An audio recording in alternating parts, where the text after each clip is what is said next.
I'm back. Week off last week. Sunday Swings live show. We'll let everybody roll in. If you're rolling in, going to check out the show tonight. Give it a retweet, give it a share. Just spread the message. My name is Chad Longworth. If you follow me on Twitter, then you already know that.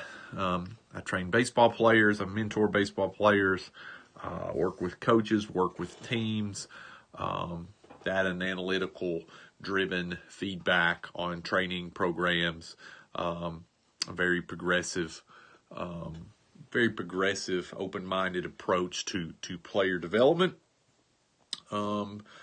Things are going well. Again, if you're jumping in here and you're gonna watch the show for the first time, if you're watching the show again, I appreciate you stopping by. Feel free to comment. Feel free to ask questions in the comments. I'll get to them as they come up. Things going well. Everything's going well with everyone, I hope. I hope your off-season training is starting to pay off. I hope your change in approach or your open-mindedness is starting to show on-field results. The topic for tonight was the problem with ego. I don't really have a direction. I just going back and forth. I'm in a lot of conversation. I haven't tweeted a lot lately. I've just been in a lot. There's a lot going. There's a lot that I'm not per se as busy maybe coaching players in-house this time of year. I mean, I'm pretty busy, but not as busy as much as I am talking with players and talking with remote clients and just getting feedback on what's going on in their journeys and their processes. Here's an interesting thing, and this is something that always puzzles me. I don't understand it quite, but you know, a lot of times I get accused of being arrogant or being cocky or having a big ego or whatever. Like that stuff doesn't bother me because I know what my intentions are. My intentions since the first day I started coaching are to give players answers that I didn't get and quite frankly, answers that they deserve. I think players deserve to have coaches that invest in them at the best of their ability. That's always been my intention. So those accusations about me, they don't bother me. What's funny though this time of year is accusations. Those accusations that come from their coaches, right? Their coaches have their way, and they're so keen upon their way that it's not in the best interest of the players. It's not. It's self-serving and in the best interest of the coach, but it's not in the best interest of the players. Look, we don't use weighted bat training. We don't use weighted ball training, and we don't track and measure exit velocity and try to understand launch angles and try to maximize launch angles with exit velocities for every player. We don't train that way because that's my way. I'm willing to pivot. I've pivoted several times throughout my coaching career thus far in the face of new technology. We don't chase every rabbit down every rabbit hole, but if there's new technology and there's new data that comes out that supports a different way, then we pivot and we go that way because in the best interest of players, we have to go where the numbers indicate are the best. We go that way. I mean, that makes sense. But coaches that have their way, specifically the coaches that preach and harp on hitting the ball on the ground, like I don't understand that. Other than your ego is so big that you want to prove that you can win that way, then that's the only reason that you stay in that lane. Is that your ego is so large that you're so driven by proving that your way is going to work that it's all about you. Like it's not about the player. It's not about what's in the best interest of the player. Every player from any age has to start their swing development in trying to hit the ball over the infield. We're not talking about 50-degree launch pop-ups. We're not talking about we're not that. You have to start by hitting the ball over the infield and hitting the ball hard over the infield. And then as your movement pattern becomes better, becomes more dynamic, you become a better, stronger athlete that can do more. You have more adaptability within your swing, then you can certainly hit balls farther. But there's no number on the planet, and there's no approach on the planet that indicates that hitting the ball hard on the ground is in the best interest of any player. But some players get brainwashed to believe that that's the way you win, and quite frankly, I've said this before. Did players win when I coached on the field and I had all the cues and when we had all the approach? Did players overcome my bad cueing in a lot of ways to be successful? Sure they did. Like I was doing the best of my ability then and what I thought was the best, but come to find out later on, it wasn't. And I kick myself about that a lot. I beat myself up over the way I coached players in a lot of ways. It bothers me, but I'm always doing the best that I can. I think where we are today, in today's game and in today's world with all the technology, it's been no better time to be a player than now. Somebody asked me tonight, actually, if I missed it, and I don't miss it per se. I just am a bit jealous of the players today and the feedbacks that they have. I'll give you an example. I open my facility is open every morning to any high school kid that wants to come hit. 6 a.m. I'll be there. I'll open it up. We can hit for 2 hours before school every day if you want. Not going to charge you an arm and a leg. You know how many high school kids do that? That's a 00, not 1. It's just curious to me because I had the opportunity like that to be on the hit tracks, train on the hit tracks every day, be in the facility every day, have the data feedback every day. I mean, the hit tracks would probably blow up because I would have hit so many balls off of it. Players, it's an interesting time for players. It's an interesting time for everything because our answers and our feedback tools are never better, but it seems that our players are, I hate to use the word entitled, but it's almost like they get sold a bill of goods in showcase baseball that if you just show up and showcase, then schools will like you, and that's not necessarily true. You have to have the tools, and you have to develop the tools and the traits that are going to be attractive to coaches at the next level. Which brings me to one of the tweets from this week is coaches, if you develop players to be good at the next level, they're going to be good at the level they're currently at also. Those are not mutually exclusive things. If you're a high school coach and your sole purpose is I'm going to develop guys to the best of my ability so they can further their careers after they leave here, you're going to win a lot of games doing that because players win games and players lose games.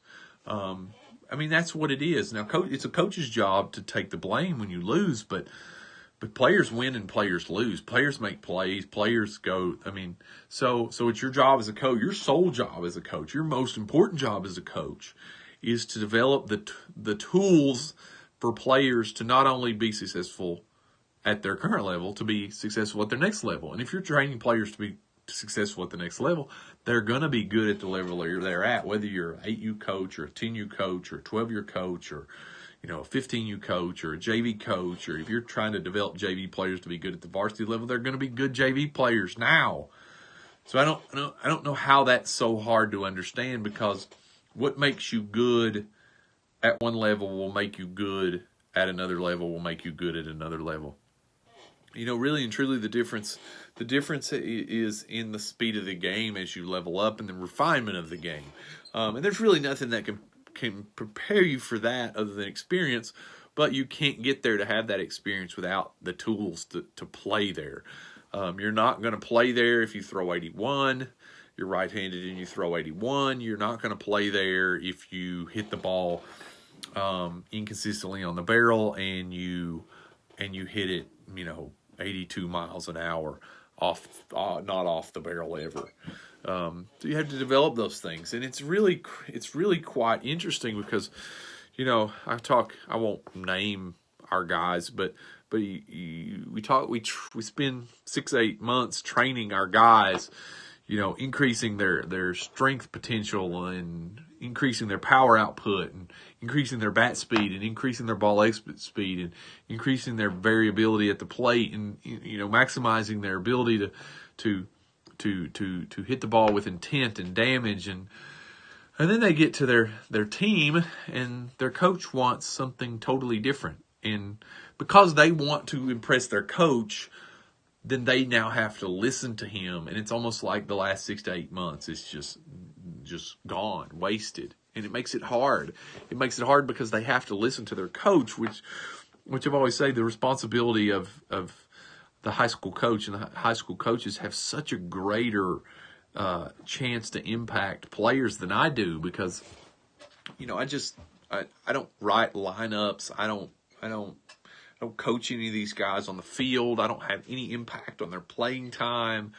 And the one guy who does is just driven to prove that his way is the one that's going to work. Not the way that's going to help the player become the best that they can possibly be, but his way is the one that's going to win. So that he can, I guess, take the credit so that he can do whatever. And then players that don't do it that way are now uncoachable. So there's one way or the highway, and then players that are trying to do things to maximize their potential output, which helps their team, by the way.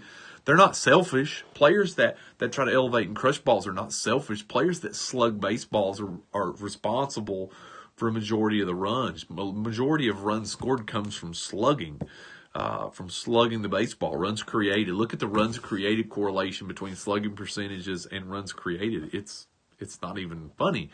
So players that slug the baseball and work on driving the baseball up in the air aren't selfish. They're the ones that help you win. And so labeling them selfish is I will never understand that. If those guys are selfish, then you can give me 9 selfish guys and we'll go play. And I'll play your unselfish guys, I guess, that are team guys. That all of a sudden now, if you want to bunt and you want to hit the ball on the ground, now you're a team guy. Like, what sense does that make? It doesn't. It doesn't make any sense. I'll never understand that. But it's really an interesting problem for players. And I try to help players from all over the place. I was talking to a player today and I said, look, man, I know your high school, you're not happy with maybe what your high school is, but chances are in 4 years, whether you choose to continue your career in a college, your college experience is going to be largely the same thing. Most of the college players that I talk to battle the same thing. If you hit the ball off the top of the cage, you owe a mile. Or if you hit the ball off the top of the cage, you owe me whatever. Like punishment for hitting the ball, driving the ball off the top of the cage at a 15 to 25 degree launch angle. You're getting punished for that in a lot of programs. And I don't understand that. I don't understand that because the numbers indicate that balls driven between 15 and 25 degrees have the highest batting average. They have the highest slugging percentage. They have the highest runs created. They have all those numbers that support doing that. So I raises the question of, if you're a high school coach and you can't hit outside, then don't hit in the cage. If you don't know how to judge the outputs of the cage, then don't hit in the cage. Because I've said this before and I'll say this again and I'll stick by this, is if you if it's better to have no coaching than bad coaching. And so if you're going to get in the cage and you're going to hit with the wrong intent, then don't hit. But I understand if you're a player and the coach is asking you to do something, you need to do it. So we have conversations with players across the country, not just the ones we train locally, but across the country, in how to appease the outcome for your coach. Because honestly, whatever your coach is asking you to do in practice, if you get in the game and you hit a lot of doubles, a lot a lot of triples, you drive in a lot of runs, and you hit a few homers, your coach is not going to say anything to you. If you go outside and you drive the same ball at 15 to 25 degrees and you drive on a 10 to 20 degree upward swing plane and you drive the ball over the infield, your coach is not going to say anything. But it's for somehow, I just don't, I'll never understand that how or why in a cage we have to focus on hitting the ball low. Like that's a coach's ego saying, we're going to do it my way. It doesn't matter what all the numbers or doesn't matter anything else. We're just going to do it my way, and you have to do it my way or you're not going to play. And there's a lot of fringe high school kids that have to listen to that because they're trying to impress their coach and get on the field. And what do you do? Like, what do you do as a high school coach? Or listen, I was telling the story the other day about one of the pro guys that came and trained in the building this winter that got signed. That is in a pro. This is a pitcher that's in a pro organization, and the pro organization is trying to change. He throws 95 to 97, and they're trying to change his mechanics with towel drills and silly front leg cues. Like, this is a professional. This is one of the highest levels, the highest level of baseball. And there's a pro organization that's trying to change a guy that throws 95 to 97 with a slider that's trained in a specific way to do towel drills and to be with silly front leg cues. Like, it happens at all levels. Like, it's happening at all levels. And I don't know in baseball when people, and I guess it happens in all industries, but it's just more relevant in my life every day, of when do we just let go of, past beliefs or past ego in the wake of new information. Like, I can change my mind tomorrow. If it comes out tomorrow that balls in the air are, by the numbers, not good, we'll pivot and change. If by the numbers I believe that ground balls were better, guess how we would train players? We would train players to hit balls on the ground. If the numbers indicated that was going to give them the best opportunity to be successful at the level they're at, the next level and the following level, then that's what we would do. If I believe that weighted bats, and this is funny, we were talking about this yesterday. Well, I was talking about this yesterday with a guy on Twitter. While it's misguided, I kind of get the pushback against weighted balls. Like, I got it. I understand both sides of the argument. I got a DM from somebody on Instagram arguing about driveline, and I said, what do you know about their training? Like, what kind of depth do you have about their training? Have you just watched a few videos of some high intent weighted ball pull downs, and now you've said, okay, well, they're going to hurt guys' arms? Like, what kind of depth do you know about their training? I'm just asking. And so he kind of listed the go-to studies of got people that are against weighted balls that are not peer reviewed. I said, well, none of those studies are peer reviewed, so they're kind of biased one way. What you're saying is correct about external rotation, but what do you know about their training? Do you know about their rehab routines? Do you know about their recovery plans? Do you know about their weight lift? Do you know about any of this stuff? Well, no, I don't. But I get the pushback against weighted balls. But literally, every study that's ever been done on weighted bats, peer-reviewed studies that have been done on weighted bats, every single time have improved bat speed, have improved exit velocity, and in turn improve exit velocity. And yet we push back on those things. Like, the community on the whole, like, pushes back on those things. Like, what's the drawback of a weighted bat? Like, what's the drawback of a weighted bat program? There's a free one on my website. If you're a coach or a trainer, there's a basic free plan that will probably increase your bat speed. I don't think it will improve your swing pattern as much as our in-house one does, because our in-house one has really good overload principles. It has drill progressions. It has overload heavy bat drill progressions that we use to get, I think, go above and beyond the results they got, and that we continue to test and retest with players to get better outputs. But like, I don't get the pushback from weighted bats, other than, and the guy pointed this out, it's really a study of human nature, where if somebody's going to disagree with you, they're just going to disagree with you. That it doesn't matter if what you're saying is 100% correct. If they want to disagree with you, they're just going to disagree with you. And that's 100% ego driven in the coaching community.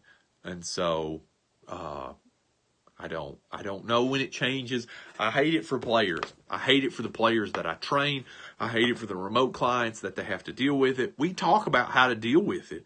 We talk about how to make inefficient moves that are not very focused in order to appease your coach. If your coach wants you to slap the ball on the ground, you can do it with a very inefficient pattern and not really ruin your dynamic swing. You can just kind of do it inefficiently and achieve the outcome and not ruin your swing. I think what players mess up when they try to do that is they try to do it with a swing that they've built dynamically, and then they screw themselves up because now they've really changed their swing pattern, which is arriving on the upward plane. I don't know if you know this or not, but the pitch has a downward plane. In order to give yourself the best opportunity to hit the ball, you want to arrive on the upward plane. This is by and large done with intent to drive the ball in the air. Launch angle. Launch angle talk is so tired at this point. Like, every ball has a launch angle, whether you're for it or against it. Like, every ball has a launch angle. It's real. It's like air is real. Like, whether you believe it or not, air is real. And so launch angle is real. So it doesn't matter whether you believe it or not, it's real. And so the whole launch angle approach is going back to what Ted Williams said 70 years ago, is the best way to hit a baseball is to arrive on the same plane. Have your bat arrive on the same plane that the trajectory of the ball. The trajectory of the ball is down. The trajectory of your bat should be up to maximize your opportunity and area of impact to hit it. With a direct impact that will give you a ball that launches out over the infield at the highest rate of speed, and that, in a nutshell, is hitting. Now, there's some positioning aspects to this. There's some torso stacking positioning aspects to this, and I'm not going to go in depth about hitting theory tonight, but those are facts. Like, we have the answers to the test. Daniel Murphy said that. We have the answers to the test now. We just have to now go and try to figure out on an individual basis how to develop to get to that answer. And guys that are stuck on their way, that accuse me of having an ego, are the very ones that have the ego and the bravado and the arrogance to say, look, we're going to make my way work so I can get credit for the wins. Like, who? Is that what we're doing now? Is that what we're all about now? Is who gets credit for the wins? Like, what about the individual players? What about the futures of the individual players?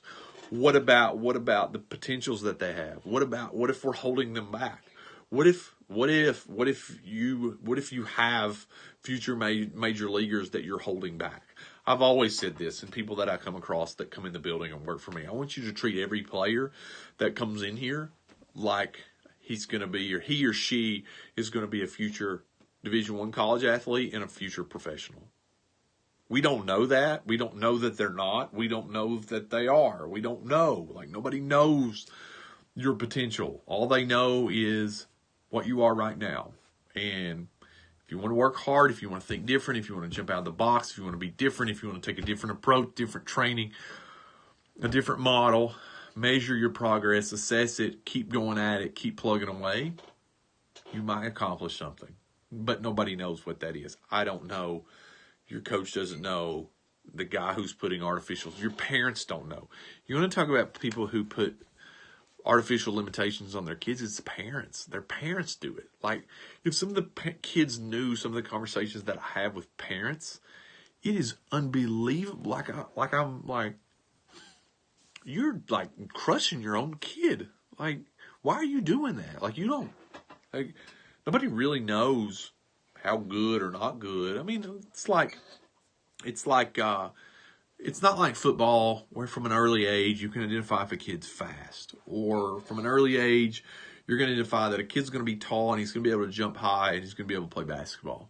Like, those things are relatively easy to find out, but like rotational pattern is not, you can't tell from an early age how well a guy is going to rotate. And you certainly, of all those skills, rotating is like, it's the most developable plane of movement that there is. Like this one you can develop, but by and large, like there is either you got it or you don't mentality.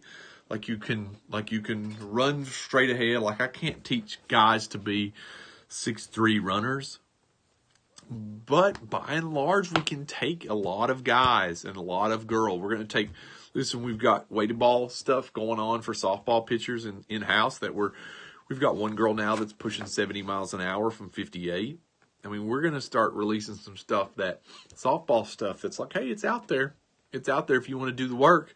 If you want to think different, if you want to go outside of the box and you want to do the work, it's out there. You can say it's not. You can say it doesn't work. But the fact of the matter is that here's the proof.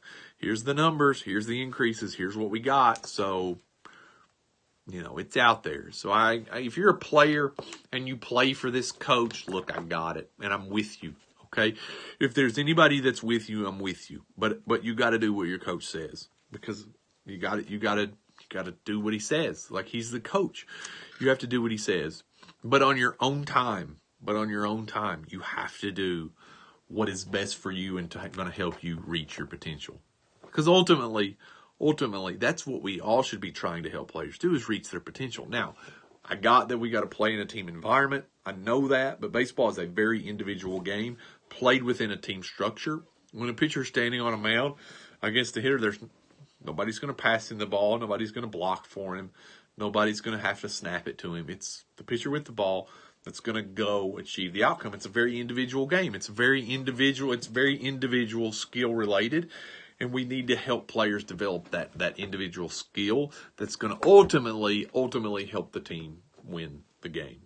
Like, we can say all these things help teams win. The fact of the matter is, the teams that probably slug the best and probably have the best pitchers are probably going to win, regardless of what the coach does, regardless of how many buck coverage you have, or how many first and third plays you've got, or how much PFPs you did, or whatever. The team with the better players is probably going to win most of the time. And so develop the team with the better players. Like, you can do that. Like, you can develop arm speed. Like, you can develop bat speed. Like, you can do all those things. It's out there. It's out there. The information is out there. You just have to go find it. I mean, the free weighted ball program that's on Driveline's website, if done responsibly, is fine. The free weighted bat studies and research and things that are out there, fine. They'll probably work. So I encourage you, if you're not looking for those things and you're still convinced that your way is the best way, then I challenge you to look in the mirror and ask yourself, am I doing everything I need to do to help my players be the players that they can be? Or am I putting artificial ceilings on players? And Eugene Bleeker and I talked about that. Am I putting artificial ceilings on players to cover up for my own ineptness to develop the tools and things that they need to progress on past this game? Am I using, well, there's only 10% of high school players, or whatever the number is, that play college baseball, and no. If you put in the work and you do the work and you develop the tools, and that's my number one recruiting advice, is if you develop the tools to be so good they don't ignore you, then you'll play. But going to 600 showcases with average tools is just that. Like, everybody's going to notice, like, hey, this kid's got average tools. Probably don't need him. Versus spending 8 months developing and 1 month showcasing, and you'll have the tools that nobody will ignore. So, are there any questions? 30 minutes down. I'll take questions. And if you've got questions, if you've got training questions, you've got hitting questions, you've got coaching questions, I'll take questions. And then if there are no questions, I'm going to go watch House of Cards. I'm trying to rewatch House of Cards on Netflix because it's awesome, for one. For two, I think the last season of House of Cards is getting ready to come out. I love the show. I flipped it on before Sunday Swings. I'm like, ooh, I really like this show. I'm gonna watch it. So I'm gonna go watch House of Cards. I spent the afternoon in the cage, training hitters, training softball players, and I was reading research and studies that I posted on my Instagram story and Snapchat. If you want to read a study about motor pattern learning, I tweeted the study about internal, external cues and how internal cueing is just continually proven not to work. And so if you want to read those studies, you can read those studies. They're on Dustin Lynn's Drive. I spend a lot of time in Dustin Lynn's Drive reading a lot of stuff that's in there. I spent Friday night in Dustin Lynn's Drive reading old Jerry Brewer articles that I've read 100 times, but I read them again because they're so good. I encourage you to visit Dustin Lynn's Drive if you haven't done that. There's no reason you should be penalized because he's 1,000 times smarter than I am, and most everybody for that matter, so I don't feel bad about that. Are there any questions? Are there any questions, concerns, or regards? If you've got training questions and you can't get them in on the show, I've got open DMs. I respond to most every single one of them. I know I need to write more website content. I know I need to catch up on my blogs or on my Sunday Swings on YouTube. If you want to watch the previous Sunday Swings on YouTube, just go to YouTube, search my name. They'll come up. You can watch all the swings. I got a podcast on SoundCloud for Android users, on the podcast for Apple users. If you just go both places, search my name, Chad Longworth, you will find the shows, the discussions, the roundtables, whatever you want to call them. Doesn't matter. It's semantics. We don't need to go down that rabbit hole. If there are no questions, then I'm going to go watch House of Cards. I appreciate everybody that stopped by. Big show tonight. Probably over 1,000 viewers. The last one got 3,200. And so if you are watching this, please retweet it. If you find value in this, I thank you. Again, Velo Lab Online remote training. Go to the website, join the remote training. Need some in-house equipment. All of that stuff kind of funds the research that we do. We've got to have funding to do that. So go buy T-shirts. Go join the Velo Lab remote training. If you just want to shoot me some money, then you can shoot me some PayPal and Venmo money. I need to buy a Rapsodo 4D motion sensors and do some more research and studying on softball pitchers. So I appreciate you watching. Chad Longworth, Sunday Swings Live. Thank you.